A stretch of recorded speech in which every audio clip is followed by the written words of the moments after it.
오늘은 하나님 앞에서 하나님의 영광을 위하여라는 제목으로 말씀을 전가할 텐데요, 제가 지난 2주 동안 하나님의 음성을 들어야 한다라고 설교한 것은 오늘 설교를 위한 제가 미리 바닥을 깔아놓은 것입니다. 잘 들었으면 좋겠습니다. 저에게 누가 목회의 가장 중요한 몇 가지 핵심을 얘기하라 그러면 그 중에 하나가 오늘 본문의 내용입니다. 여러분, 우리가 요즘 느끼지만 참 어려운 시대를 살아가고 있다고 느끼는 것 중 하나가 뭐냐면, 너무나 많이 사람을 쉽게 죽여버리고 너무나 많이 자기 자신을 버려버리는 그런 상황이 되어버렸어요. 얼마 전에 아틀란타에서 한국인들이 몇 명이 죽었잖아요. 자기하고 전혀 감정이 없는데도 불구하고 쉽게 사람을 죽여버리고 심지어는 자기 자신을 죽여버리는 이 살인과 자살이 너무 많이 돼버려서 이제는 뭐 뉴스거리도 되지 않을 만큼 그런 어려운 세상이 되었습니다.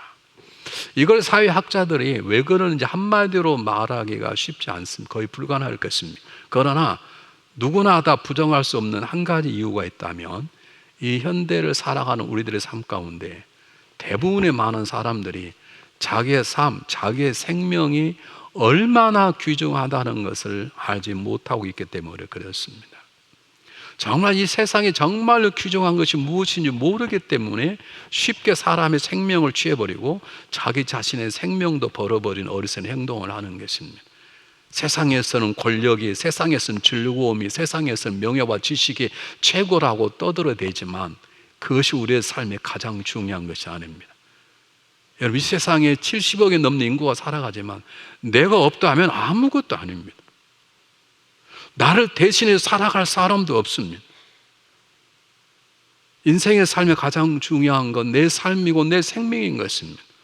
그래서 여러분, 예수 믿지 않아도 성숙한 세상 사람들은 세상에서 자기가 가장 귀한 존재인 걸 알고 이와 같이 이웃도 동일하게 가장 귀한 존재라는 걸 알고 있는 것입니다.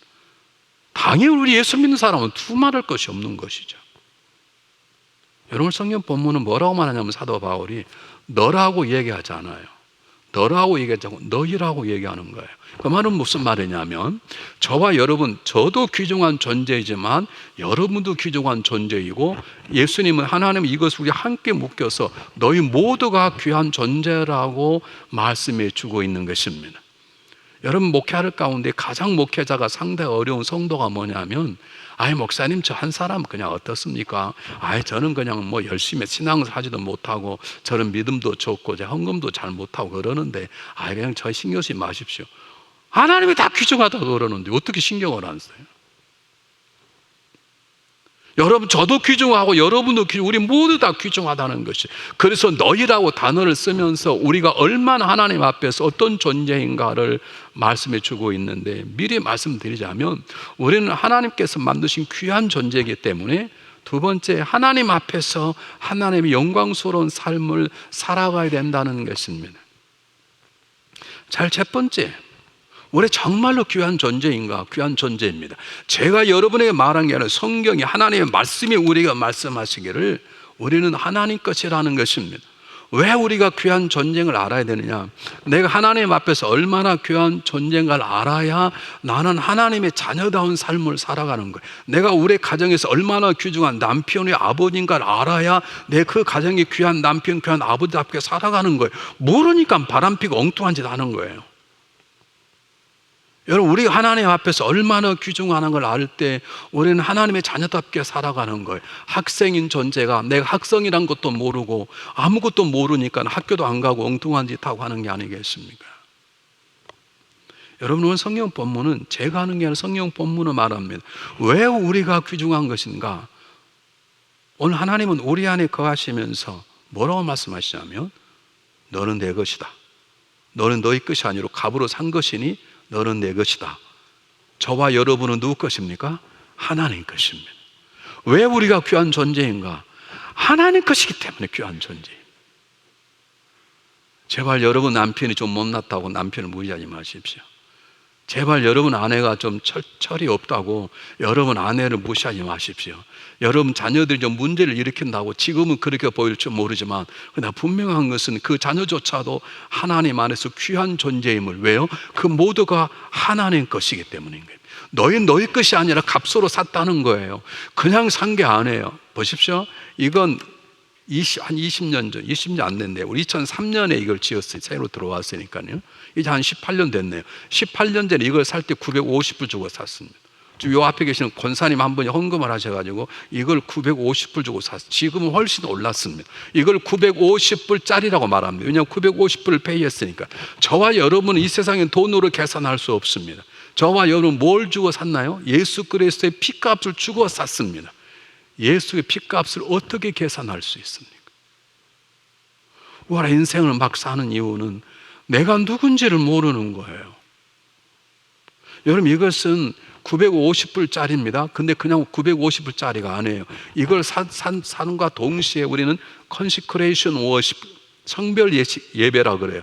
이것을 하나님 것으로 돌립니다 하는 예배를 드리는 거예요. 그래서 이것을 가구라 하지 않아요. 팔리지 않을 때는 가구예요. 사와 들어와서 우리가 예배를 드리고 나면 이것을 하나님께 드립니다라고 성별 예배, 봉헌 예배를 드려요. 그럼 이것은 가구가 뭐로 됩니까? 성구라고 그럽니다. 저와 여러분은 뭐라고 말합니까? 성도라고 말합니다. 하나님 것이라는 거예요. 엄청난 값을 주고. 왜 우리가 귀한 삶을 살아야 되는가? 우리가 하나님 것이기 때문에 하나님이 값비싼 예수 그리스도의 피값을 주고 우리가 산 이 세상에는 돈으로는 계산할 수 없는 대가를 지불하고 저와 여러분을 샀기 때문에 우리는 하나님 것이 됐고, 그리고 저와 여러분은 귀한 존재인 것입니다. 예를 하나 들어볼게요. 제가 100불짜리 볼펜 하나 샀어요. 여러분, 볼펜 100불짜리는 굉장히 비쌉니다. 뭐 보통 볼펜 몇 불 하잖아요. 좀 좋은 게 뭐 20불, 25불 그러잖아요. 그런데 트럼프 대통령이 100불짜리를 샀어요. 똑같은 걸 샀어요. 근데 여러분, 값이 달라져 버립니다. 이게 고물상에 가면 이성철 목사가 쓰던 볼펜하고 트럼프 대통령이 쓰던 볼펜하고 값이 달라져요. 그건 부르는 게 값이에요. 여러분, 제가 오래전에 어떤 분이 흔들리자 있지 않습니까? 안도 흔들하는 거. 목사님 많이 피곤하실 텐데 흔들리지 않아 가지고 그냥 편히 쉬십시오. 그거면 잠이 저절로 와요. 제가 물어봐요. 얼마짜리? 250불짜리라고요. 나는 250불 넘는 그 자를 사본 적이 없거든요. 그래서 굉장히 귀중히 놔뒀는데요. 여러분, 달라스에 와서 총에 맞아 암살당한 존 F 케네디 대통령이 죽은 지 한 20년 지난 다음에 가구를 경매를 했습니다. 그동안 가지고 있던 걸 퍼니처를 다 하겠다. 근데 존 F 케네디 대통령이 가지고 있었던 흔들 의자가 저하고 똑같은 것이에요. 제가 보니까. 근데 그건 250불에 팔리지 않고 25,000불에 팔렸어요. 왜? 이유 딱 하나예요. 그게 누구 거라는 거예요? 존 F 케네디 대통령 거라는 거예요. 여러분, 저와 여러분은 내게 아닙니다. 하나님 것입니다. 옆 사람 보고 한번 놀랍시다. 와, 한번 놀래보시라고요. 이게 안 믿어지는 이런 걸 시키면 이거 목사님 별걸 다 시킨다고 그러는데, 여러분, 제 말이 아닙니다. 하나님이 말씀하신 겁니다. 너희는 값으로 된 것이다. 너희 것이 아니라 값으로서 너는 내 것이라 라고 하나님 것이에요. 하나님. 두 번째는 하나님 것이뿐만 아니라 우리는 하나님이 거하시는 전에 그분이 내 안에 들어와 계시는 거예요. 너희는 하나님이 성령인 것과 하나님이 성령이 너희 안에 거하는 것을 모르느냐. 고린도서 3장 16절은 너희가 하나님의 성전인 것과 하나님이 성령이 너 안에 거하시는 걸 알지 못하느냐. 하나님 성령만 거하십니까? 예수님도 거하시고 삼일째 하나님 우리에 거하시는 것이에요. 여러분, 우리의 삶의 가치는 내 안에 어떤 존재가 거하는가, 어떤 영향이 있는가 따라 우리 가치가 달라지는 거예요. 여러분, 집에 가면, 부엌에 가면 조그마한 그릇들 있잖아요. 된장 담아놓는 그릇도 있고 참기름 담아놓는 그릇도 있고 특별히 내가 귀하게 여기는 보물을 담는 그릇이 있어요. 살 때는 똑같은 돈을 줬는지 모르지만 그 속에 무엇이 담냐에 따라 내가 굉장히 귀하게 여기는 것이에요. 여러분, 우리는 아내를 사랑합니다. 결혼했습니다. 그 아내가 귀합니다. 근데 그 아내가 새로운 생명을 잉태하기 시작하면 여러분, 그 아내는 더 귀중한 것입니다. 왜? 아내는 그 안에 그 무엇과도 바꿀 수 없는 생명이 잉태했기 때문에. 저와 여러분은 누가 계시다고요? 하나님이 계시는 거예요. 근데 이 앞에 무슨 쓰레기 같은 생각과 증오와 미움이 가득 찹니까? 여러분, 제가 신방을 가잖아요. 요즘은 이제 신방 담당 목사님, 교우 담당 목사님이 계시니까 그분들이 가자면 가고 안 가자면 저는 가지도 못해 가고 싶어도. 그래도 목사님이 오신다 그러면 여러분 집안 청소하지 않습니까? 안 합니까? 근데 그렇게 집이 깨끗합니까? 이건 그저 제가 뭐 대단한 사람입니까? 우리 담임 목사 온다 그래도 다 치우고 신발장 신도 숨기고 그리고 깨끗 정리하고 그런 제가 하나님을 어떻게 비교하게? 근데 그분이 우리의 삶 속에 와 계시다는데 내 마음을 정리 안 하고 살아갈 수 있습니까? 한번 보십시오. 어떻게 거하시는 거예요? 한번 보겠습니다. 고린도서 3장 16절 아까 제가 읽은 건데 한번 잘 보십시오. 똑같이 한번 읽어보겠습니다. 시작. 너희가 하나님의 성전인 것과 하나님이 성령에 너희 안에 거하시는 것을 알지 못하느냐. 우리 안에 여러분 안에 성령이 거하시면, 왜냐하면 사랑하시기 때문에 거하시는. 한 더 보겠습니다. 고린도 후서 13장 5절 한번 보시기 바랍니다. 똑같이 읽어보겠습니다. 시작. 너희가 믿음에 있는가 너희 자신을 시험하고 너 자신을 확정하라. 예수 그리스도 너희 안에 계신 줄 너희가 스스로 알지 못하느냐. 그렇지 않으면 너희가 버려온 자냐. 너희 안에 예수 그리스도가 계시는 거예요. 성령님도 계시고 예수님도 계세요. 그래서 하나 더 보실까요? 요한일서 4장 15절 한번 보실까요? 한번 또 똑같이 가능하면 이거 외우십시오. 시작. 누구든지 예수를 하나님의 아들이라고 시인하면 하나님이 저 안에 거하고 나도 그 안에 거하느니라. 하나님이 거하시고 성령님도 거하시고 예수님도 거하시고 그리고 하나님도 거하세요. 이게 복잡하다고요? 그래서 삼위일체 하나님이 그 세 분이 다르지만 함께 계세요. 어떻게 하느냐 그거 몰라요. 신비예요. 사랑하는 여러분 우리는 귀한 존재예요. 이 마음속에 아무거나 막 담아서 되는 존재가 아니라고요. 눈이 딱 아무거나 막 봐서는 존재가 돼서는 아니 된다고요. 우리 안에 그분이 계시는데 다시 말씀드립니다. 야 목사님 오신다 하더라 빨리 다 치워라. 그거 다 치우지 않습니까? 근데 그분은 저는 가끔 가지만 오라면 가고 안 오라면 못 가고 그러지만 하나님은 우리 안에 와 계셔버리는데 어찌 우리 이 안에 거짓말과 권모 술수와 장난기와 거짓말과 더러움과 분노와 미움을 가지고 사냐고요. 하나님 우리 안에 거하시는데 여러분 보십시오. 저는 집이 없는 사람이지만 제가 최근에 우리 교우 신방하는 가운데 권사님 가정이 어마어마하게 집이 크더라고요. 우리 최경주 권사님 집만큼 커요. 최경주 권사님 집이 굉장히 크거든요. 근데 그보다 더 큰 것 같은 게 집이 한 채가 있고 그리고 굴다리처럼 되어 있고 또 손님 오면 빌딩이 따로 있어요. 그런 집 있잖아요. 저택이라고 그러죠. 큰 집이 있어요. 여러분 잘 보세요. 집이 크냐가 중요한 게 아니에요. 그거 누가 사냐가 중요한 거예요. 여러분 백악관이 커서 중요한 줄 압니까? 백악관에는 미국의 대통령이 살기 때문에 완벽한 통제와 쫙 지켜져 있는 거예요. 백악관은 대통령이 살기 때문에 백악관이 중요한 것이고 청와대는 한국의 대통령이 살기 때문에 귀하게 지키고 보호하고 다 해주는 거예요.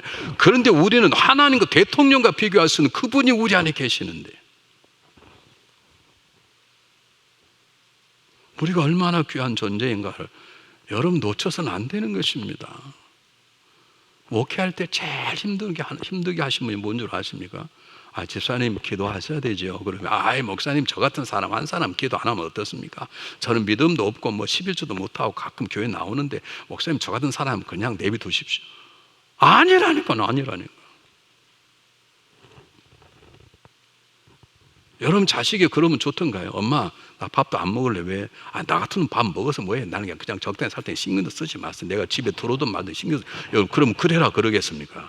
하나님이 거하시는 사람은 누구나 다 귀중한 것처럼 믿음이 적든 크든 정말 내가 구원받아 하나님의 자녀가 되었다면 내 남편 속에 내 아내 속에 내 자녀 속에 나와 가끔 쌈박질하는 성도 속에도 그가 하나님이 믿는 자라면 그 안에 하나님이 거시는 거룩한 전이라는 생각을 우리가 버려서는 안 되는 것입니다. 세 번째는 왜 우리가 귀중한 존재인가? 하나님의 일꾼이라는 것입니다. 하나님께 영광을 돌려라는 말은 무슨 말이냐면 성경은 중간중간 생략된 부분들이 있어요. 그 말은 무슨 말이냐면 내가 너 안에 거한다. 넌 내 것이다. 왜 그런 줄 아냐? 넌 앞으로 내 일을 할 것이다. 그 일을 해서 나에게 영광을 돌리라 그 말입니다. 영광을 돌리는 것은 하나님 일꾼일 때만 영광이 돌립니다. 하나님 것이 될 때만 하나님을 기쁘게 할 수 있습니다. 여러분 이거 아무것도 아닌 줄 아십니까? 하나님 여러분을 쓰시겠다는 이게 얼마나 귀한 일인 줄 아시냐고.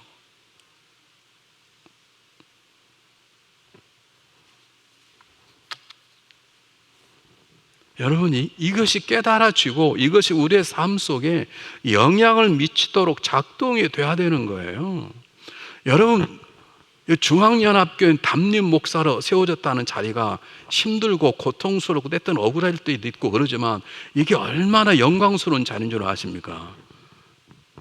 그래서 제가 힘들어도 버티는 이유가 그건 거예요. 여러분이 집사가 되고 권사가 되고 뭐 교회 그냥 오래 있으면 아닙니다. 여러분, 아니에요. 하나님이 여러분을 들어 쓰신다는 것은, 찬양대원으로 어떤 일을 쓴다는 것은 하나님 인정하셨다는 것이고 하나님이 함께 하시겠다는 것이고 하나님이 그를 통해서 우리를 통해서 영광을 받으시겠다는 계획인데 이것처럼 놀라운 일이 어디가 있습니까? 한번 보실까요? 성경이 뭐라고 나와 있는지. 고린도전서 4장 1절 한번 보겠습니다. 고린도전서 4장 1절. 사람이 마땅히 우리를 그리스도의 일꾼이요 하나님의 비밀을 마땅히 여길지어다. 두 가지 의미가 있습니다. 우리가 스스로 난 하나님의 일꾼이다, 난 하나님 나를 택하셨다 라고 하는 것을 우리는 감동을 받아서 그 감동이 내 삶을 이끌어 가야 되는 것이고, 더 정확히 말한다면 세상 사람들이 당신은 하나님 일꾼답게 사는구나 라고 할 수 있도록 살아라는 것입니다.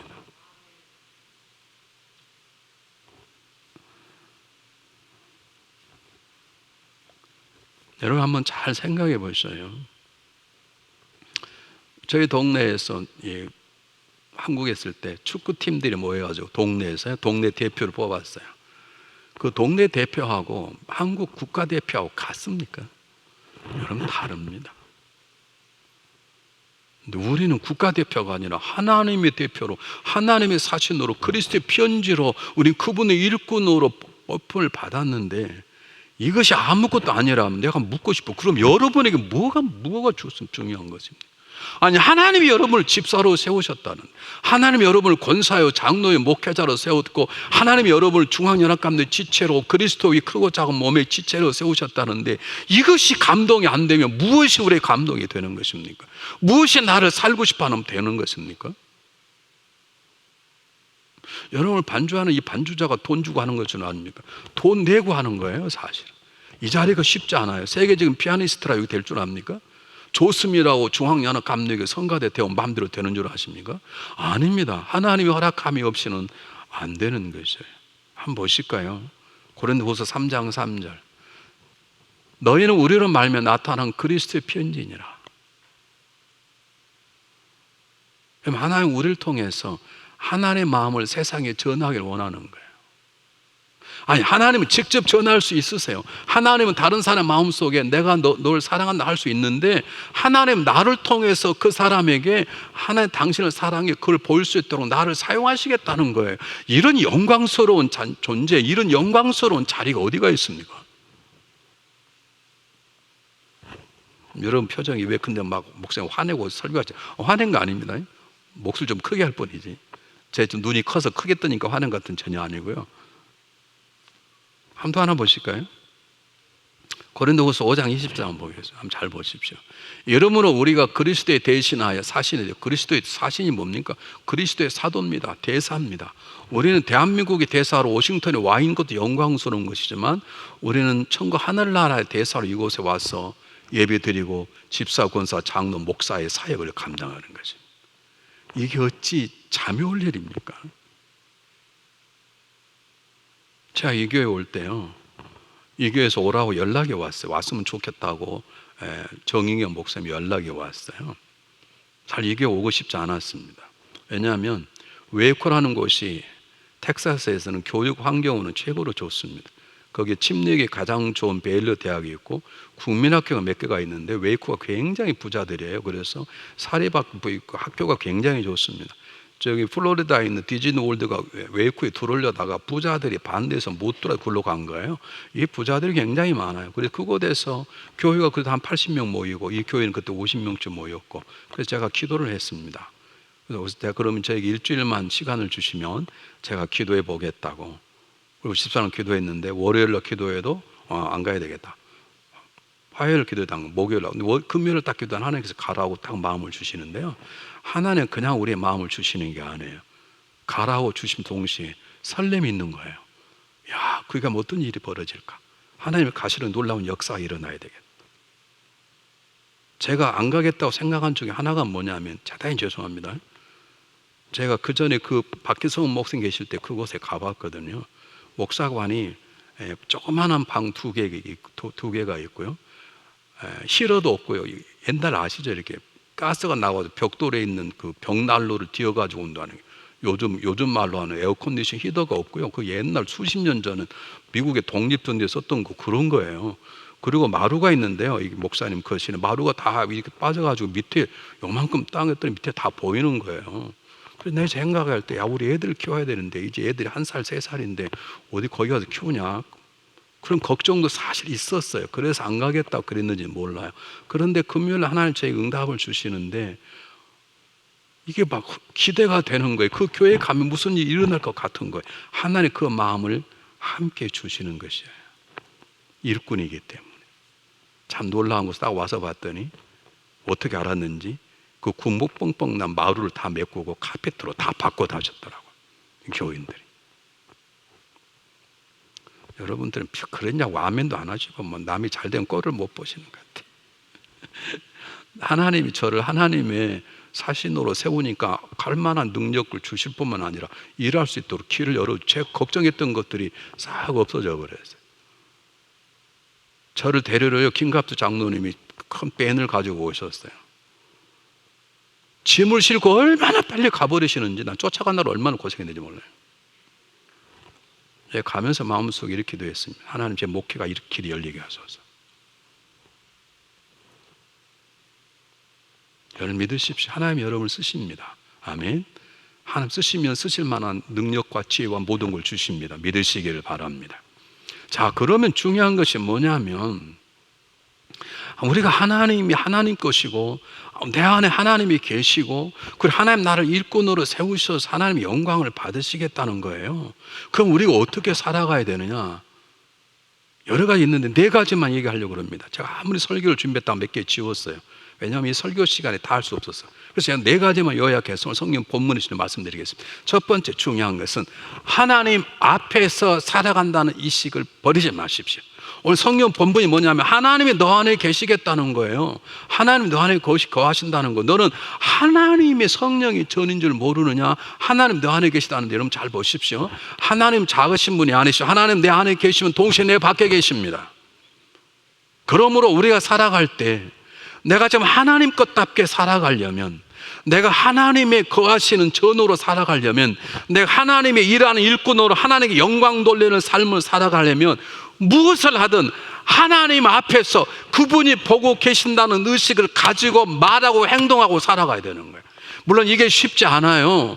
그러나 불가능한 게 아니에요. 그러나 불가능하고, 하나님께서 우리에게 불가능한 일을 하라고 하지 않으세요. 하나님이 왜 우리 안에 계시는가? 너 제발, 내가 너 안에 있다? 내가 너 밖에도 있다? 너는 살아갈 때 내가 너의 모든 것을 보고 듣고 알고 있다고 생각하냐? 우린 그러잖아요. 아, 우리 뭐 둘인데 뭐처럼 술 한잔 먹자고. 그냥 그러지 말고 그냥 잡수세요. 잡수려면. 왜 우리 둘이에요? 하나님이 계신데. 자기야, 이거 우리만 들어. 다른 사람 절대 말하면 안 돼. 이건 큰 비밀이야. 알아? 이 목사의 비밀을 알아? 우리 둘이에요. 주님이 다 듣고 계신데. 우리가 하나님이 거룩한 전으로 살아, 내가 하나님 것답게 살려면 그냥 결심해도 되는 게 아니에요. 내가 하나님 일꾼답게 살아, 하나님을 연합게 하려면 그냥 살아가는 게 아니라, 내가 지금 하나님 앞에 그분이 보시는 가운데, 그분이 들으시는 가운데 말을 행동하고 살아간다는 의식을 가지고 있으셔야 돼. 그렇게 생각하는 게 아니라 그게 현실이에요. 우리는 하나님 앞에 살아가는 거예요. 하나님을 피할 길이 없고 하나님 앞에 숨길 수가 없어요, 여러분.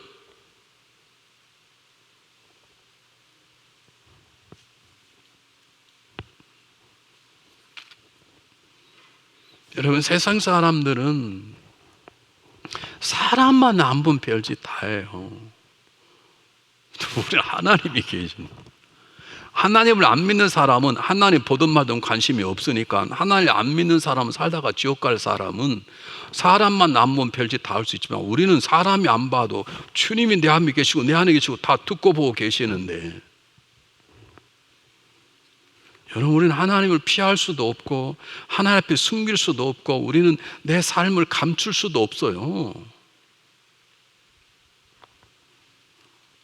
제가요, 몇 년 전에 유럽에 있는 선교사님들 출애굽권 레위인가 성경 공부 이제 가르치러 갔어요.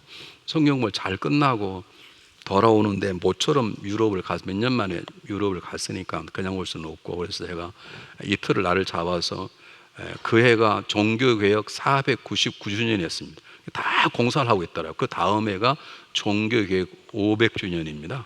그때는 못 간답니다. 벌써 한국에서 뭐 여행객 2만 5천 명이 다 준비가 되어 있대요. 그래서 그러면 499년이 온 김에 종교개혁 구경을 하고 네덜란드 건너가서 네덜란드 가면 청교도들이 처음 머물렀던 곳이 있어요. 그리고 제가 굉장히 귀하게 여기는 그리스도를 본받아 책을 쓴 분의 무덤이 있어요. 이제 그걸 꼭 가고 싶어서 두 군데를 들리게 되었습니다. 목사님 부부가 우리 집사람 저하고 보름스라는 곳에 갔습니다. 보름스라는 건 어떤 곳이냐면 루터가 목숨을 걸고 종교 개혁을 일으킬 때 종교 재판이 열리는 곳입니다. 사람들이 말렸습니다. 너 가면 너 잡혀 죽어. 종교 재판에 사형을 받을 것이고, 그러면 그 자리에 잡힐 것이고, 그럼 단두대에서 목이 잘릴 것입니다. 루터가 유명한 말을 했습니다. 보름스에 있는 모든 지붕의 기와장만큼 마귀가 많을지라 나는 그곳에 갈 것이다. 사람들이 가면 죽는다. 그래서 로마 독일의 군인들이 같이 따라갔어요. 이 루터를 지지하는. 그런데요, 제가 발길을 멈춰서 감정을 제가 다시 내고 혼난 적이 있는데, 뒷뜰에 가니까 뒷뜰이 이제 그 카톨릭 법정으로 보름스에 있는 큰 성당으로 들어가면 계획대로 말하면 잡혀서 이제 사형원도 받고 죽는 것입니다. 그런데 큰 소리 치고 가긴 갔지만 미텐버르크라는 곳에서 갔어요. 그런데 그 법정이 서기 전에 좀 두려웠던가 봐요. 그 조그마한 정원, 요만한 정원이 들어간 후문에 있어요. 거기에 요만한 비석이 하나 세워져 있는데 거기에 독일어로 이시빈 히레 이렇게 쓰여 있어요. 그게 무슨 말이냐면 루터가 두려워서 그 순간에 두려웠나 봐요. 서서 그가 이렇게 기도했답니다. 하나님, 제가 여기 있습니다. 자기가 죽을지 모른다는 걸 가지고 오는 거예요. 죽을 수 있다는 거예요. 그러나 담대하게 나는 하나님 앞에서 하나님, 제가 하나님 여기 있습니다. 제가 그걸 보고 내가 이렇게 목회를 하는가?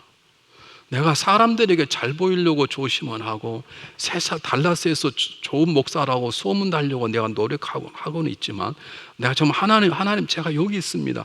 그 말은 하나님 요 앞에 계시죠? 저도 여기에 서 있습니다 라고 고백하는 루터처럼 내가 목했던가를 제가 얼마나 회개하고 반성했는지 모릅니다. 여러분, 이 당시에 이것은 루터의 고백이 아닙니다. 16세기에 종교 개혁을 했던 모든 종교 개혁자의 가장 중요한 캐치플레이는 코람 데오입니다. 코람이란 말은 앞에 사람 말이고 데오는 하나님 그 뜻입니다. 우리가 테알라지 그러잖아요. 원래는 테올로지 그러죠. 하나님을 논리적으로 연구하는 것이 신학이거든요. 코람 데오란 말은 하나님 앞에서 모든 종교의 개혁자들이 많이 잡혀 죽었습니다. 루터는 안 죽었지만. 그런데 그들이 우리는 세상 앞에서 사람 앞에서 자랑스러운 존재가 되는 게 아니라 하나님 앞에서 조금도 부끄러움 없는 삶을 살아야 되겠다. 그것을 각오하고 죽음을 각오하고 산 것입니다. 여러분, 우리는 어떻게 살아갑니까? 예수 믿고 잘 되고 예수 믿고 건강하고, 그건 나쁜 게 아닙니다. 기도하십시오. 내가 예수 믿습니다. 제 사업이 잘 되게 하도록 그렇게 기도하십시오. 그 자체가 잘못됐다는 건 아닌데, 정말 우리가 성숙한 사람, 이 어려운 시대에 살아내려면 제가 하나님 앞에 서 있습니다. 그렇게 말할 수 있습니까? 창세기 22장인가요? 하나님 아브라함아 부르니까 제가 여기 있습니다 그렇게 대답합니다. 여러분, 그렇게 말할 수 있습니까? 아니면 하나님 부르시면 없는 것처럼 숨으시겠습니까? 우리가 하나님이 거하시는 것으로, 하나님 것으로, 하나님 영광스러운 존재로 살려면 자나깨나 우리는 하나님이 내 앞에 계시다는 사실을, 있는 것처럼이 아니 있다는 사실을 인식하고 살아가는 것입니다. 우리에게 코람 데오의 정신이 필요합니다.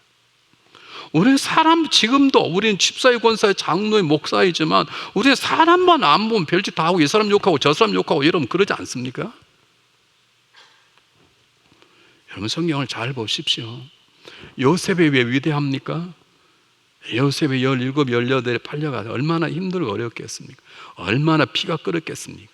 날마다 한 여인이 덤벼드네. 아마 덤벼들면 우리 교회는 몇 명이나 이겨낼 수 있을까요? 그런데 요셉이 이겨낸 이유는 하나입니다. 하나님 앞에서 내가 죄를 범할 수 없을 그 말입니다. 하나님 앞에서 아무도 안 보는데, 관계라도 태어났다 하더라도 뭐 요즘 뭐 DNA 검사를 하겠으니까 보디바라 악이라고 그러면 끝나는 겁니다. 그런데 왜 요셉이 그렇게 하나님이 쓰임받는 종이 되는 것입니까? 하나입니다. 내가 하나님 앞에서 이 죄를 범할 수 없다. 왜 도망친 것입니까? 가만히 있다가 자기도 마음 변화 같은 거 도망친 것입니다. 안 도망칠 필요가 없다고 단단하다면 여기 앉아보세요. 그럼 설명할 수 있지. 그런데 요셉이 옷을 뿌리치고 발가벗고 도망가서 감옥으로 들어간 이유는 그렇게 해서라도 하나님 앞에서 바르게 살려고 하는 코람데오 정신이 있었습니다. 베드로와 요한이 법정에 잡혀갔습니다. 거기는 대제사장들과 사두개인들과 수많은 사내들인 사람이 모여서 이들을 협박하고 공갈에 더 이상 복음을 전하지 못하게 하겠다는 거예요. 그런데 이들이 뭐라고 합창한 줄 아십니까? 한번 볼까요? 사도행전 4장 한번 보겠습니다. 잘 보십시오. 베드로와 요한이 똑같은 마음으로 하나님 앞에서 너희 말을 듣는 게 중요해. 하나님 말을 듣는 게 중요해. 너희도 하나님 말을 믿지 않냐? 근데 하나님 말을, 사람 말을 듣는 게 중요해. 하나님 말을 중요하지 않냐? 하나님 말을 듣는 게 중요하지 않냐? 나는 하나님 앞에서 하나님 말을 너희들에게 듣고 전하고 싶다는 것이죠. 뿐만 아닙니다. 사도 바울도 동일합니다. 여러분, 사도 바울이 섬겼을 때에 고린도 교회가 참 어려운 교회입니다. 고린도 교회가 이단도 가장 많이 들어와 있었고, 그리고 분파가 나눠졌습니다. 베드로파, 아볼로파, 그 다음에 바울파. 특히 한쪽에서는 사도 바울, 지가 무슨 사도냐? 말이 맞죠. 12명 가운데 안 들어있지 않습니다. 나중에 사도라고 세움받는 것이죠. 지가 뭐라고? 그래서 오히려 사도 바울이 많이 몰렸던 교회가 고린도 교회예요. 근데 사도 바울은 조금도 흔들리지 않습니다. 한번 보실까요? 뭐라고 했는지. 보십시오. 우린 수다한 사람과 같이 하나님의 말씀을 혼잡하게 하지 않아요. 우린 적당히 하나님 말씀 전하지 않겠다는 거예요. 내가 지금 월급 좀 더 받으려고 너희들에게 인기 얻으려고 적당히 하지 않겠다는 거예요. 그리고 뭐라고 말하는 거 보시기 바랍니다. 순전하고 내가 진실하게 하나님께 받은 것 같이 하나님 앞에서 그리스도 안에서 말한다. 여러분, 제가 부탁드립니다. 지금 하나님 앞에 계신데, 하나님 앞에 계시다는 사실 때문에 말할 수 없다면 하지 마십시오. 지금 하나님 보고 계신데 횡금 못하겠다면 하지 마, 멈춰 쓰십시오. 다시 말씀드립니다. 우리는 사람만 안 보면 다 해. 여러분, 그러면 우리는 하나님의 거룩한 존으로, 하나님 것으로, 하나님 영광 돌리는 일꾼으로 살아가기가 쉽지 않습니다. 어떤 분이 그랬다 그래요. 목사님도 안 보시는데 제가 안 보는 거랑 뭐 여러분하고 관계가 있습니까? 어떤 분 그런데요. 목사님도 그러는데 왜 저 따라 살려고 그러십니까? 하나님 내 안에 계시고 성령이 내 안에 계시고 그분이 그분의 일꾼으로 세우셨는데. 여러분, 다윗은 용서받을 수 없는 일을 행했습니다. 어떻게 여자가 없습니까? 어떻게 밧세바하고 죄를 범합니까? 그리고 어떻게 우리아를 죽입니까? 아무도 안 본 줄 알았는데 하나님이 나단을 통해서 다윗의 죄를 장막 지적하니까 나단 죽이면 끝납니다. 나단만 죽이면 끝나요. 죽이지 않습니다. 그가 울고 울어서 그가 눈물로 자기의 침상을 베푸는 것처럼 회개하고 그가 변합니다. 그 어느 날 살아가면서 하나님 어떤 존재인가를 깨달았습니다. 그게 시편 139편입니다. 한번 보겠습니다. 시편 139편 한번 보시길 바랍니다. 여호와여, 주께서 나를 감찰하시고 하셨나이다.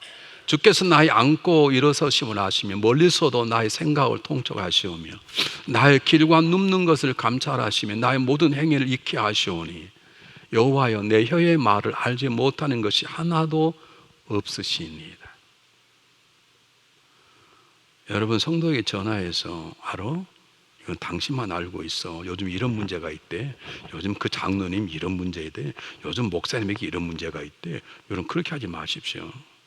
하나님이 다 듣고 계신데 아무도 몰라. 당신하고 나만 아는 거예요. 그러지 말고 차라리 말하려면 하나님도 알고 당신도 알고 나도 알아야 돼. 그렇게 말하세요. 그럼 차라리 괜찮아요. 근데 어떻게 나와 당신만 아냐? 하나님 모든 걸 다 아시는데 우리는 하나님 눈길을 피할 수 없고 하나님 손길에서 벗어날 수도 없고 감출 수도 없는 존재예요. 여러분 제 대학 다닐 때 교실에 들어가기 전에 조그마한 요 공간만한 정문이 하나 있었어요. 거기에 윤동주 시비가 있고요. 그다음에 거기 벤치가 있어요. 윤동주 시비는 올라갈 때만 읽었습니다.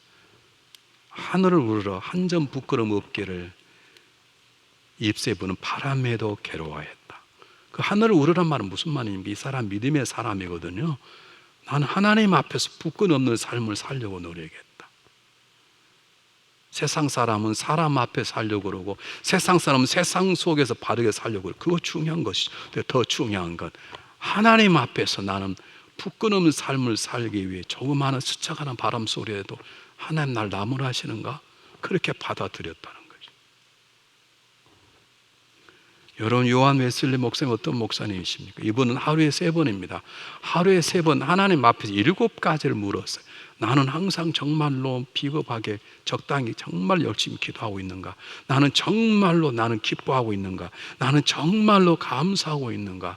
정말로 나는 욕심내지 않았나? 나는 정말로 투려한 일이 없지 않았나? 나는 정말 하나님의 사랑을 느끼고 살아가는가? 나는 정말 말과 행동에 하나님을 기쁘시게 하는가? 7가지를 집요하게 물었어요. 하나님 앞에서. 하나님 지금 12시입니다. 제가 혹시 오전 중에 하나님 앞에서 말을 잘못, 행동 잘못이 있습니까?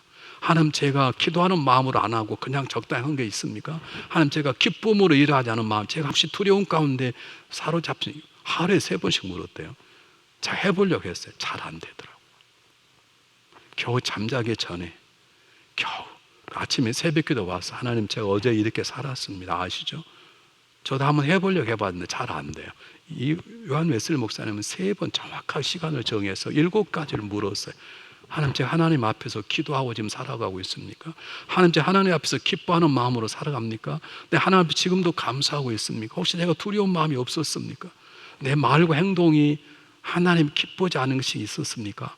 그걸 묻고 살아간 것이 하나님은 그런 자를 들어 쓰시는 것입니다. 2번째입니다. 하나님이 우리 안에 거하시는 이유가 뭐냐면 우리를 사랑하시기 때문입니다. 그분이 우리 안에, 우리 앞에 계시는 건 우리를 사랑하신다는 증거예요. 근데 그분의 사랑은 너무 크기 때문에 우리 안에 가두어 둘 수가 없어요. 하나님의 사랑이 들어오면 그 사랑은 넘쳐 땅끝까지 가게 되어 있는 것이에요. 그러므로 당연히 하나님이 내 안에 거하시는 하나님의 백성, 하나님의 성전이 된 사람은 사랑으로 넘쳐나게 돼요. 우리 가끔 이런 말 하잖아요. 그분은 다 좋아. 다 좋은데 좀 차지, 사랑이 없지. 다 좋은 게 아니에요, 여러분. 사랑이 없으면 낯생이라고 말할 수 있는 것이에요. 하나님이 사랑이시고 그분이 엄청 크신 분인데 그분은 바르게 살아. 그 기도도 많이 하셔. 그런데 그분은 딱 하나 있지. 사랑을 안. 그러면 전부 다 아니라고 말할 수 있는 것이요. 그러니까 사랑이 안 들어오는 거예요. 여러분 하나님은 사랑이세요. 하나님을 필 때 하나님은 사랑이세요. 그 사랑은 너무 크기 때문에 우리 안에 들어오면 넘쳐나게 되어 있어요. 우리를 통해 하나님의 사랑이 땅끝까지 가게 되어 있는 거예요. 저절로 하나님의 마음처럼 남을 사랑할 수 있게 되는 거예요. 원수도 사랑하게 되는 거예요. 나 핍박을 용서할 수 있게 되는 것이에요. 그러므로 우리가 하나님 앞에서 날마다 물어야 될 게 뭐냐면 하나님, 저는 하나님의 사랑으로 살아가고 있습니까? 여러분, 우리에게는 원수 같은 사람이 있습니다. 그러나 원수를 미워할 수는 없습니다. 우리는 원수까지도 품고 사랑하려고 기도하고 노력해야 되는 것입니다. 왜냐하면 우리는 원수를 미워할 만한 권리가 없습니다. 우리는 원수까지도 품고 사랑해야 될 거룩한 의무만 있습니다. 왜냐하면 하나님 원수는 우리를 그렇게 사랑해 주셨기 때문입니다. 때때로 우리는 깨어지고 부순에 아픔을 당한 그런 이웃들이 있습니다. 나를 망가뜨리고 나에게 어려움을 주는 사람들이 있습니다. 그러나 우리는 그를 미워할 권리가 없습니다. 그러면 그를 용서하고 품고 사랑할 만한, 사랑해야 될 의무만 있습니다. 왜냐하면 우리가 하나님을 그렇게 망가뜨리고 에덴 동산을 망가뜨렸는데 불구하고 하나님의 사랑을 우리가 받았기 때문입니다. 때로 사랑할 수 없는 사람을 만날 때가 있습니다. 여러분, 그래도 그 사람을 미워하거나 복수의 칼을 갈아서는 안 됩니다. 왜냐하면 하나님이 사랑받을 수 없는 우리를 사랑해 주셨기 때문인 것입니다. 하나님 앞에 물어야 합니다. 하나님 앞에서 세상 사람이 뭐라 하든 내가 정말 하나님의 사랑으로 사람들 품고 사랑하고 용서하고 살아가는가? 못하더라도 하려고 노력하고 그것 때문에 윤동우 시인처럼 입새 부는 바람에 괴로웠던 것처럼 그것 때문에 힘들어하고 아파하고 그것 때문에 눈물로 기도하는가? 세 번째입니다. 우리가 하나님이 귀한 존재라는 걸 알았다면, 우리가 그분 것이고 그분이 내 안에 거하시고 우리가 그분의 일꾼으로 세움을 받았다면 우리는 어떤 이유에서인지 사람을 세우는 자가 되어야 되지 사람을 허무는 자가 되어서는 안 되는 것입니다. 우리가 세움받으면 가치가 없습니다. 근데 그분이 우리 안에 계시는 것은 우리를 세워서 하나님 영광 돌리는 일꾼으로 쓰기 위해서 우리를 세워주시는 것이에요. 우리를 집사의 권사의 장로의 목사로 세워주시는 분이 그분이세요. 그러면 우리도 남을 세울 줄 알아야 되는 거죠. 하나님은 우상을 팔았던 아브라함을 부르셔서 자기가 살겠다고 2번씩 아내를 팔았던 아브라함을 세워서 이스라엘 민족의 믿음의 조상으로 세웠습니다. 하나님은 살인자여 도망자인 모세, 20년 동안 20년 동안 살면서도 양 한 마리 갖지 못했던 무능한 모세를 세우셔서 이스라엘 민족의 가장 위대한 하나님의 종의 자리에 세웠습니다. 여러분, 도망자의 비겁자인 베드로를 찾아가서 그물을 채워주시고 하나님 일꾼으로 세워주셨습니다. 여러분, 예수 믿었던 사람을 잡아서 죽였던 행악자인 사울, 바울을 들어서 위대한 사도로 세워주셨습니다. 우리도 그 하나님의 마음으로 내 남편을 세우고 내 아내를 세우고 저를 세우고 여러분을 세우고 그렇게 세워가는 하나님의 일꾼으로 살아야 되는 것입니다. 자기 잘한 사람을 세우는 건 어렵지 않지요. 문제는 잘못한 사람을 세울 수 있냐는 거예요. 여러분, 우리 교회가 이렇게 성장하는 데에는 그래도 많은 분들이 사람을 세우는 데 연력한 분이 많아요. 아예 집사님 그것까지 어려워하지 마세요. 다시 일어나세요. 심지어 뭐 돈도 빌려주는 분도 계시고 가서 기도해 주는 분도 계시고 어려우면 손도 잡아주시고 요즘도 어려움 당한 가정이 계신데요. 많은 분들이 가서 도와주셨어요. 그분을 세우겠다는 거죠. 그럼 그런 분만 아니에요? 우리 교회는 지금도 허무는 게 알아. 목사가 이랬대. 그런 분도 아직도 있어요. 누구냐고 다 알아요. 나는 제가 그분을 품고 당신 내가 이긴지 한번 해보자. 그러고 제가 덤벼드는 거거든요. 제가 그분을 세우려고 그러거든요. 언제인가 땅을 치며 회개하고 일으켜서서 하나님의 충성된 종, 사람을 세우는 사람이 될 수 있도록. 여러분, 물어보세요. 나는 세우는 사람인가 허무는 사람인가? 여러분 남편을 세우는 사람입니까? 허무는 사람? 여러분 아내를 세우는 사람입니까? 허무는 사람입니까? 여러분, 우리는 아무런 은혜를 받을 만한 자격이 없지만 하나님 우리를 세우셔서, 저는 목사가 제일 싫었던 사람인데 목사를 세우셨어요.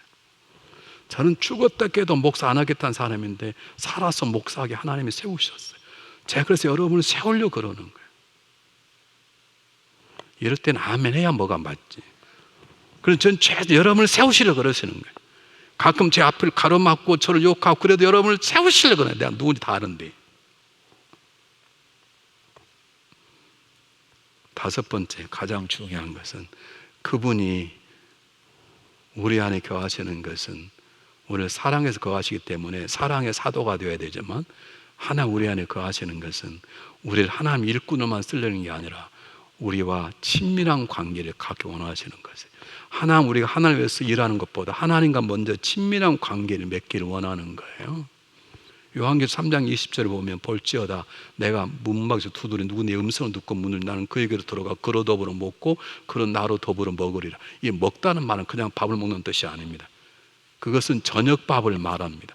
저녁에 먹는 밥을 데프네스라 그러는데요. 히브리어 데프네스라는 말은 그냥 밥을 먹는 게 아닙니다. 아침과 저녁은, 점심은 그냥 먹어요. 근데 저녁은 사람들 불러 모아서 먹고 친교하고 나누고 하는 것을 데프네스, 먹는다는 말을. 주님은 우리와 함께 친밀한 관계를 갖기 원하는 거예요. 이 친밀한 관계를 갖기 원하는 것이, 잘 들으십시오. 우리 하나님 나를 사랑을 믿어요. 내가 하나님이 거룩한 성전인 걸 알아요. 그런데 하나님이 쓰시는 귀한 종인 걸 알아요. 난 그래서 하나님의 사랑을 알아요. 그런데 하나님과 친밀한 관계가 없으면 앞에 건 아무것도 아니에요. 하나님 왜 우리를 사랑해 주시는데요? 왜 하나님 우리에게 사랑의 마음을 주시는데요? 하나님과 친밀한 관계를 맺게, 그 마음으로 이웃과 친밀한 관계를 갖도록 하기 위해서 하나님 우리를 죽으셨고 우리를 살려내셨고 우리 안에 거하시고 우리를 일꾼으로 세워주시는 것이에요. 여러분, 누구하고 가장 친합니까? 어떤 일 할 때 제일 떠오르는 사람이 가장 친한 사람입니다. 우리 어릴 때 조금 어려우면 엄마! 그렇게 부르잖아요. 애들이 다. 왜? 엄마하고 제일 친하니까. 여러분, 누구하고 제일 친하십니까? 나는 하나님하고 제일 친하다고 말할 수 있습니까? 주님이 말씀하셨습니다. 부모나 형제나 아내나 친척이나 모든 사람 미워하지 아니하면이라고 말. 미워하란 말이 아닙니다. 아내를 사랑해야 되고 남편을 사랑하고 자녀를 사랑해야 되지만 하나님을 사랑에 비하면 그건 아무것도 아닌 것처럼 하나님과 친밀한 관계를 맺으라는 것입니다. 하나님에 관해서 배우고 하나님의 사랑을 체험하고 암송을, 성경을 수백 개씩 하고 그리고 충성되게 11조라고 교회 생활을 해도 하나님과 친밀한 관계가 아니라면 우리의 신앙생활은 돌이켜 보아야 되는 것입니다. 여러분, 누구와 가장 친합니까? 아까 얘기했듯이 하나님의 아브라함을 부르셨습니다. 아브라함아, 즉각적으로 네, 제가 여가 있습니다. 이렇게 할 수 있으셔야 됩니다. 그러려면 우리는 하나님 앞에서 하나님의 영광을 위해 살아가는 삶의 자세를 1초도 놓쳐서는 안 됩니다. 깜빡 잊어서도 안 됩니다. 네, 하나님, 제가 여기 서 있습니다. 루터처럼 그렇게 말할 수 있으려면 우리는 어떤 상황 속에서도 지금 하나님이 내 안에 계시고 나는 내 앞에 계시는 그분의 영광을 살아간다는 이 의식이 조금도 부서져서는 안 되는 것입니다. 새로 시작한 일주일 어떻게 사시겠습니까? 기억하십시오. 하나님이 여러분 앞에 계십니다. 기도하겠습니다.